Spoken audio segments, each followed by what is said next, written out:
Pentene சீரிஸ்ல ஏகப்பட்ட கதைகள் சொல்லப்பட்டிருந்தாலும், ஒரு சில கதைகள பார்த்தீங்க அப்டின்னா, அதுக்கு முதலும் இருக்காது, முடிவும் இருக்காது. இடைப்பட்ட கதைகள மட்டும் சொல்லி அதோட முடிச்சு வச்சிருப்பாங்க. அப்படி இல்ல அப்டின்னா, சில கேரக்டர் எப்படி உருவானாங்க அப்படிங்கிறத சொல்லியிருக்க மாட்டாங்க. ஆனா அதுக்கு பதிலா அவங்களுடைய முடிவ சொல்லியிருப்பாங்க. ஒரு சில கேரக்டர்ஸ்க்கு முடிவ சொல்லியிருப்பாங்க. இன்னும் சில கேரக்டர்ஸ் வந்து ஆரம்பத்த சொல்லியிருப்பாங்க. ஆனா முடிவ சொல்லியிருக்க மாட்டாங்க. இன்னும் சில கேரக்டர்ஸ பார்த்தீங்க அப்டின்னா, ஆரம்பமும் இருக்காது, முடிவும் இருக்காது. நடுவுல இடப்பட்ட சில சம்பவங்கள் மட்டும் அவங்க சொல்லிட்டு அப்படியே விட்டுருப்பாங்க. இப்படி சில சொல்ல மறந்த கதைகள தான் இந்த வீடியோவுல நம்ம தெளிவா பார்க்க போறோம். நான் உங்க study bye. Welcome to study bye heroes YouTube channel. வாங்க வீடியோவ ஸ்டார்ட் பண்ணிடலாம்.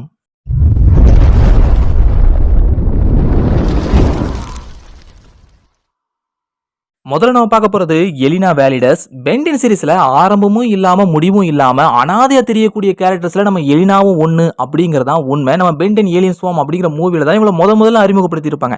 அதுக்கு அப்புறமா தான், அதாவது மூவிக்கு அப்புறமா தான் சீரிஸ்லயே அவங்கள வந்து காட்டியிருப்பாங்க. ஆனா சீரிஸ்ல காட்டும்போது சில விஷயங்கள சொல்ல மறந்துட்டாங்க அப்படிங்கிறது தான் உண்மை. இதனால ஏகப்பட்ட கேள்விகள் நமக்குள்ள உருவாகுது. இந்த எலினா யாரு? எப்படிப்பட்டவங்க? அப்படின்னு சொல்லி ஏகப்பட்ட கேள்விகள் நமக்கு உருவாகுறதுக்கு அதிகமான வாய்ப்பு இருக்கு. இதுல முதல் கேள்வி என்ன அப்படின்னு பார்த்தீங்கன்னா, எப்படி எலினா வந்து நானோ சிப் குயினா மாறுனா அப்படிங்கிறத வந்து ஒரு சின்ன பேக் ஸ்டோரி வச்சு ஒரு சின்ன ஷார்ட்ஸ் மூலமா அவங்க வந்து சொல்லி இருந்திருக்கலாம். ஆனா அவங்க வந்து டோட்டலாவே அதை அவாய்ட் பண்ணது வந்து ஒரு மிகப்பெரிய கேள்வியா மாறி, இவங்க எப்படி நானோ சிப் குயினா மாறினாங்க அப்படிங்கிறது டோட்டலாவே தெரியாம எல்லாருமே மண்டைய பிச்சுக்கிட்டு இருக்கிற அந்த சிச்சுவேஷனுக்குள்ள எல்லாரும் போயிட்டாங்க.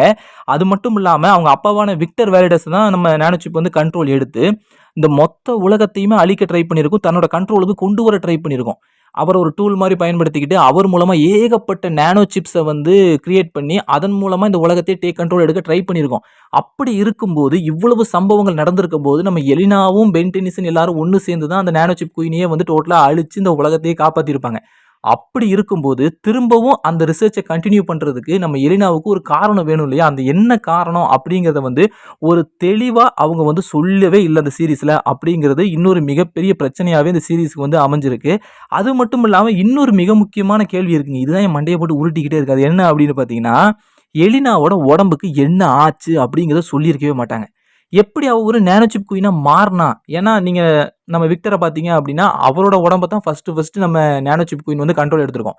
அப்படி கண்ட்ரோல் எடுக்கும்போது நீங்க நல்லா தெளிவா கவனிச்சீங்க அப்படின்னா, அவர் உடம்பே வந்து ஒரு நானோ சிப் குயினோட தான் மாறி இருக்காது. அதுக்கு பதிலா அவரோட மூளைய மட்டும் கண்ட்ரோல் பண்ணி, அவர் மூலமா நானோ சிப் வந்து உற்பத்தி பண்ற மாரி தான் காட்டியிருப்பாங்க. அவ்வளவுதான் நடந்திருக்கும்.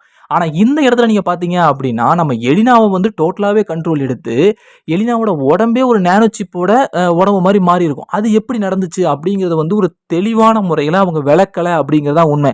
இது உண்மையிலே எலினா தானா? இல்ல எலினா மாரி இருக்கக்கூடிய வேற ஒரு நானோ சிப் குயினா? இல்ல இது என்னது? அப்படின்னு சொல்லி ஒரு தெளிவான விளக்கத்த அவங்க கொடுக்கவே இல்ல. இதனாலேயே ஒரு மிகப்பெரிய கேள்வி அந்த இடத்துல உருவாகுது அப்படிங்கிறத நம்மளால தெளிவாவே பார்க்க முடியுது. இதுக்கான பதில அவங்க குடுத்துருக்கலாம். ஆனா ஏன் அவாய்ட் பண்ணிட்டாங்க அப்படிங்கிறது வந்து எனக்கு தெரியல. கடைசியா என்ன உறுத்திக்கிட்டு இருக்க ஒரு மிகப்பெரிய சந்தேகம் என்ன அப்படின்னு பார்த்தீங்கன்னா, த பெர்ஃபெக்ட் கேர்ள் ஃபிரெண்ட் அப்படிங்கிற அந்த எபிசோடுக்கு அப்புறமா எலினாவுக்கு என்ன ஆச்சு? ஏதாச்சு? அப்படின்னு சொல்லி சொல்லியிருக்கவே மாட்டாங்க. டோட்டலா அத அவாய்ட் பண்ற மாரி தான் அந்த இடத்த முடிச்சு வச்சிருப்பாங்க. நீங்க நல்லா கவனிச்சீங்க அப்படின்னா, கடைசியா நம்ம எலினாவ பார்க்கும்போது நம்ம பென் டென்னிசன பார்த்து நான் உன்ன வெறுக்கிறேன், உன்ன பழிவாங்க போறேன் அப்படின்னு சொல்லிட்டு அவங்க வந்து சாக்கடையில தப்பிச்சு போற மாரி காட்டியிருப்பாங்க. ஆக்சுவலா சாக்கடையில போனவங்க சாக்கடையோட போயிட்டாங்களா? அப்படிங்கிறது தெரியல. ஏன்னா அதுக்கப்புறமா நம்ம எங்கேயுமே அவங்கள பார்க்க முடியாது. அதுக்கப்புறம் ஆம்னிவர்ஸ் சீரிஸ்ல வந்து the most dangerous game show அப்படிங்கிற எபிசோட்ல தான் அவங்கள காட்டியிருப்பாங்க. அதுவும் ஒரு சில செகண்ட்ஸ் மட்டும் தான் காட்டியிருப்பாங்க. ரொம்ப கம்மியான செகண்ட்ஸ் தான் அவங்கள வந்து காட்டியிருப்பாங்க. அதுவே ரொம்ப வருத்தத்துக்குரிய ஒரு விஷயம் தான். ஏன்னா, அவ்ளோ பெரிய ஒரு வில்லியா வந்து அவங்கள வந்து பில்டப் பண்ணி வச்சுட்டு, அதுக்கப்புறமா டோட்டலாவே அவங்க அவாய்ட் பண்ணி, ஆம்னிவர்ஸ்ல ஒரு 2 சில செகண்ட்ஸ் மட்டும் தான் காட்டிக்கிட்டு, அதுக்கப்புறம் அவங்கள முடிச்சே வச்சிருப்பாங்க அப்படிங்கிற மாரி நம்மளால பார்க்க முடியுது. இது வந்து டோட்டலா ஏத்துக்கவே முடியாத ஒரு விஷயமா தான் எனக்கு இருக்கு. அதுவும் உங்களுடைய டிசைன பாருங்களேன். படு கண்றாவியா இருக்கு. ஏத்துக்கவே முடியாத மாரி இருக்கு. அந்த அளவுக்கு ரொம்பவே கேவலமா அவங்க வந்து குடுத்து வச்சுட்டு, சரி இந்த கேரக்டர் தேவையில்லப்பா அப்படிங்கிற மாரி குப்பை மாரி தூக்கி வீசுனத நம்மளால பார்க்க முடியுது. ஆனா அவங்கள பத்தி சொல்ல வேண்டிய கதைகள் வந்து ஏகப்பட்டது இருந்தாலுமே, அவங்க சொல்லாம அப்படியே கடந்து போயிருப்பாங்க. இவங்கள பத்தி சொல்லப்பட வேண்டிய கதைகள் ஏகப்பட்டது இருக்கு. ஸோ இதுவே ஒரு சொல்ல மறந்த கதையாகத்தான் நம்ம பென் 10 சீரிஸ்ல சுத்திக்கிட்டு இருக்கு. 2வது நம்ம பார்க்க போறது வந்து ஜாம்புசோ. நெறைய பேத்துக்கு வந்து ஒரு மிகப்பெரிய சந்தேகம் இருக்கும். இவர் ஏலியனா? இல்ல மனுஷனா? இல்ல வேற என்ன கிரீச்சர் இவரு? அப்படின்னு சொல்லி ஒரு மிகப்பெரிய சந்தேகம் இருக்கும். ஏன்னா, இவரோட பேக் ஸ்டோரிய வந்து பென் 10 சீரிஸ்ல எங்கேயுமே சொல்லியிருக்க மாட்டாங்க. டோட்டலாவே அவாய்ட் பண்ணியிருப்பாங்க. ஜஸ்ட் இவர காட்டி மட்டும் விட்டுருப்பாங்க. அதுக்கப்புறம் ஆனா இவருக்கு ஒரு பேக் ஸ்டோரி இருக்கு. அத சஸ்பென்ஸாவே விட்டு வச்சிருப்பாங்க. ஆனா பென் 10 சீரிஸ தெளிவா ஃபாலோ பண்ணக்கூடிய பென் 10 ஃபேன்ஸுக்கு நல்லா தெரிஞ்சிருக்கும். இவரோட ஆரிஜின் என்ன அப்படின்னு சொல்லி, இவரோட ஆரிஜின் என்ன? இவரோட பேக் ஸ்டோரி என்ன அப்படின்னு பார்த்தீங்கன்னா, இவர வந்து ஒரு ஜாம்பி கடிச்சிருக்கும். அதனால இதனால இவர் சாகுற நிலைமைக்கு போயிருப்பாரு. சில சர்க்கஸ்காரங்க அந்த பக்கமா வரும்போது இவர பார்த்து இவர வந்து காப்பாத்தணும் அப்படின்னு சொல்லி சில மருந்துகள் மூலமா அவங்க வச்சிருக்க சில மருந்துகள் மூலமா வந்து இவருக்கு ட்ரீட்மெண்ட் குடுத்திருப்பாங்க. அதன் விளைவா என்ன ஆயிருக்கும் அப்படின்னு பார்த்தீங்கன்னா, இவர் மனுஷனாவும் இல்லாம, ஜாம்பியாவும் இல்லாம நடுகட்டத்துல மாட்டியிருப்பார். அதாவது இவர் பாதி மனுஷன், பாதி ஜாம்பி அப்படிங்கிற அந்த ஒரு சிச்சுவேஷன்ல வந்து இவர் மாட்டியிருப்பாரு. அதனால தான் அவர் பார்க்க ரொம்பவே ஒரு கிரீப்பியான ஒரு கேரக்டராவே அவர வந்து காட்டியிருப்பாங்க. ஒரு வினோதமான கேரக்டர் மாரின்னு சொல்லலாம். அப்படிப்பட்ட ஒரு கேரக்டரா தான் இந்த ஜாம்போஸோ வந்து இதுவரைக்கும் நம்ம வந்து பார்த்திருப்போம். ஆனா, இத பென் 10 சீரிஸ்ல சொல்லியிருக்கவே மாட்டாங்க. அப்படியே விட்டுருப்பாங்க. இத மட்டும் கிடையாது. ஏகப்பட்ட விஷயங்கள வந்து சொல்லியிருக்க மாட்டாங்க. குறிப்பா ஆம்னிவர்ஸ் சீரிஸ்ல பார்த்தீங்க அப்படின்னா, ஜாம்போஸோட கைகள் வந்து ரொம்பவே எலாஸ்டிக்கா இருக்கிற மாரி காட்டியிருப்பாங்க. ஏன்னா, அவருடைய உடல் பாகங்கள் வந்து டோட்டலாவே மெக்கானிக்கல் பார்ட்ஸா மாத்தி வச்சிருப்பாரு அவரு அப்படிங்கிற மாரி சொல்லியிருப்பாங்க. கூடவே அவர் வந்து ஒரு பிரெயின திருடிட்டு போற மாரி காட்டியிருப்பாங்க. எப்படி அவரோட உடல் இப்படி மாறிச்சு? ஏன் அவர் அந்த பிரெயின திருடிட்டு போறாரு? அப்படிங்கிறத வந்து சொல்லியிருக்கவே மாட்டாங்க. நீங்க எங்க தேடினாலுமே உங்களுக்கு கிடைக்காது. ஜஸ்ட் அந்த சீன வச்சிருப்பாங்க. அவ்வளோதாங்க. வேற அது என்ன காரணம்? எதுக்காக அவர் அத திருடிட்டு போறாரு? அவரோட உடம்பு எப்படி இப்படி மாறிச்சு? இதுக்கான காரணங்கள் என்ன? நோக்கங்கள் என்ன? அப்படிங்கிறத வந்து டோட்டலாவே அவாய்ட் பண்ணியிருப்பாங்க. சொல்லியிருக்கவே மாட்டாங்க. எல்லாத்துக்கும் மேல சம்திங் ஜாம்போசோ திஸ் வே கம்ஸ் அப்படிங்கிற ஒரு எபிசோட்ல வந்து திரும்பவும் அவர காமிச்சிருப்பாங்க. அந்த இடத்துல பார்த்தீங்க அப்படின்னா, ஜாம்போஸு தப்பிச்சு போற மாரி காட்டியிருப்பாங்க. ஆனா எங்க போனாரு? அவருக்கு என்ன ஆச்சு? அப்படிங்கிறத வந்து இந்த எபிசோட்ல சொல்லியிருக்கவே மாட்டாங்க. அவர் ஜஸ்ட் தப்பிச்சு போற மாரி காட்டியிருப்பாங்க. அவ்வளோதான். இப்ப அவர் எங்க இருக்காரு? அப்படிங்கிறத கூட அவங்க தெளிவா சொல்லியிருக்கவே மாட்டாங்க. எல்லாத்துக்கும் மேல பென் டெனிசனுக்கு வந்து அந்த கிளவுன்ஸ பார்த்தா பயம் அப்படிங்கிற மாதிரி ஃபர்ஸ்ட்டு வந்து நம்ம பார்த்திருப்போம் இல்லையா? அதுக்கப்புறமா அவருக்கு வந்து நம்ம ஜாம்போஸோவ பத்தி எங்கேயுமே பயந்திருக்க மாட்டாரு. எங்கேயுமே பயந்திருக்க மாட்டாரு. நம்ம ஆம்னிவர்ஸ் சீரிஸோட முதல் எபிசோட்ல கூட அவர் ஃபர்ஸ்ட்டு ஜாம்போஸோவ தான் தொரத்திட்டு வர மாரி காட்டியிருப்பாங்க. அப்ப கூட அவர் ரொம்ப தைரியமா தான் இருக்கிற மாரி காட்டியிருப்பாங்க. நம்ம கெவினும், குவென்னும் போனதுக்கு அப்புறமா கூட அவர் ஜாம்போஸோட பேசிட்டு இருப்பாரு. ஒரு 2, 3 வார்த்தை பேசியிருப்பாரு. அப்பவும் கூட அவர் முகத்த பார்த்து தான் பேசுவாரு. ஆனா அவர் பயந்த மாரி காட்டியிருக்கவே மாட்டாங்க. ஆனா இந்த எபிசோட்ல அதாவது சம்திங் ஜாம்போஸோ திஸ் வே கம்ஸ் அப்படிங்கிற இந்த எபிசோட்ல பார்க்கும்போது, அவர் திடீர்னு ஏன் ஜோக்கர்ஸ் எல்லாம் பார்த்தோனே பயப்படுறாரு அப்படிங்கிறத வந்து அவங்க தெளிவாவே ஒரு கிளாரிஃபை பண்ணவே இல்ல. ஜஸ்ட் காட்டணும் அப்படிங்கிறதுக்காக அத காட்டியிருப்பாங்க. ஆக்சுவலா இதுவே வந்து ஒரு மிகப்பெரிய குழப்பத்துக்குள்ள தான் நம்ம வந்து கொண்டு போகுது அப்படிங்கிறது தான் உண்மை. இப்படி ஏகப்பட்ட கேள்விகள் வந்து ஜாம்போஸோவ சுத்தி இருந்துகிட்டே இருக்குது. ஆனா சில ரூமர்ஸ் இருக்கு. அதாவது ஜாம்போஸோ இப்ப எங்க இருக்காரு அப்படிங்கிறதுக்கு வந்து சில ரூமர்ஸ் இருக்கு. அதாவது அவர் வந்து இங்கேருந்து தப்பிச்சு போய் அணு சிஸ்டத்துல போய் விழுந்துட்டாரு அப்படிங்கிற மாரி சில ரூமர்ஸ் இருந்தாலும் கூட, அவர் எப்படி அவ்வளோ தூரம் போனாரு அப்படிங்கிறத அவங்க தெளிவா சொல்லவே இல்ல. ஆக்சுவலா இதுவும் ஏத்துக்கவே முடியல. ஆனா இது ஜஸ்ட் ஒரு ரூமர் தான். இருந்தாலும் இத வந்து ஏத்துக்கவே முடியல அப்படிங்கிறது தான் உண்மை. உண்மை என்ன அப்படிங்கிறத கிரியேட்டர்ஸ் தான் கண்டிப்பா சொல்லணும். ஆனா அவங்க சொல்லாம இப்ப வரைக்கும் அமைதியா இருக்கிறது ஏன் அப்படிங்கிறதே தெரியல. 3வது நம்ம பார்க்க போறது கெவின். இவருக்கு சொல்லப்பட வேண்டிய கதைகள் வந்து ஏகப்பட்டது இருக்கு. எல்லாமே வந்து சொல்ல மறந்த கதைகளாக தான் சுத்திக்கிட்டு இருக்கு அப்படிங்கிறத நம்மால பார்க்க முடியுது. ஃபேன்ஸுக்கு ஏகப்பட்ட கேள்விகள் இருக்கும். இதுல வந்து எனக்கு சந்தேகம் இருக்கக்கூடிய மிக முக்கியமான சில கேள்விகளுக்கு மட்டும் நான் வந்து பதில் கிடைக்காத கேள்விகள மட்டும் நான் உள்ள இன்க்ளூடா சேர்த்திருக்கேன். ஃபர்ஸ்ட் என்ன அப்படின்னு பார்த்தீங்கன்னா, ஏலியன் ஃபோர்ஸ் சீரிஸ்ல பார்த்தீங்கன்னா, கெவின் வந்து நல்வாழ்வுக்குள்ளருந்து தப்பிச்சு வந்துட்டாருப்பா அப்படிங்கிற மாரி சொல்லியிருப்பாங்க.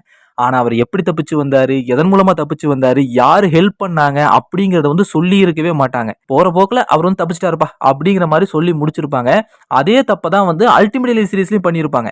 எப்படி அப்படின்னு பார்த்தீங்கன்னா, பென், குவென் அப்புறம் கெவின். இந்த 3 பேரும் சேர்ந்து என்ன செஞ்சிருப்பாங்க அப்படின்னா, புரொஃபசர் பாரடாக்ஸோட உதவியோட ஃபோர்ஜ் ஆஃப் கிரியேஷனுக்கு வந்து போயிருப்பாங்க. அதுக்கப்புறமா கெவின் என்ன செஞ்சிருப்பாரு அப்படின்னா, ஆக்ரஹார தோற்கடிக்க முடியல அப்படிங்கிற பட்சத்துல அல்டிமேட்ரிக்ஸ அப்சர்வ் பண்ணி அல்டிமேட் கெவினா மாறி ஆக்ரஹார ரொம்ப சுலபமாவே தோற்கடிச்சிருப்பாரு. இதோட வந்து கதைய முடிக்காம, அதுக்கப்புறமா நம்ம கெவின் வந்து வில்லனா மாறி, அவர் என்ன செஞ்சிருப்பாரு அப்படின்னா, தானாவே ஃபோர்ஜ் ஆஃப் கிரியேஷன விட்டு வெளிய வந்துட்டாரு அப்படிங்கிற மாரி காமிச்சிருப்பாங்க. ஆக்சுவலா ஃபோர்ஜ் ஆஃப் கிரியேஷனுக்குள்ள போகணும், இல்ல வெளிய வரணும் அப்படின்னா, கண்டிப்பா அவருக்கு வந்து மேப் ஆஃப் இன்ஃபினிட்டி கட்டாயம் தேவை. அது இல்லாம உள்ளேயும் போ முடியாது, வெளியும் வர முடியாது. அப்படிப்பட்ட ஒரு சிக்கலான விஷயத்துக்குள்ள தான் அவங்க இருக்காங்க. போம்போதே நம்ம புரொஃபசர் பாரடாக்ஸ் தான் ஷிப்போட சேர்த்து அவங்கள கூட்டிட்டு போற மாரி காட்டியிருப்பாங்க.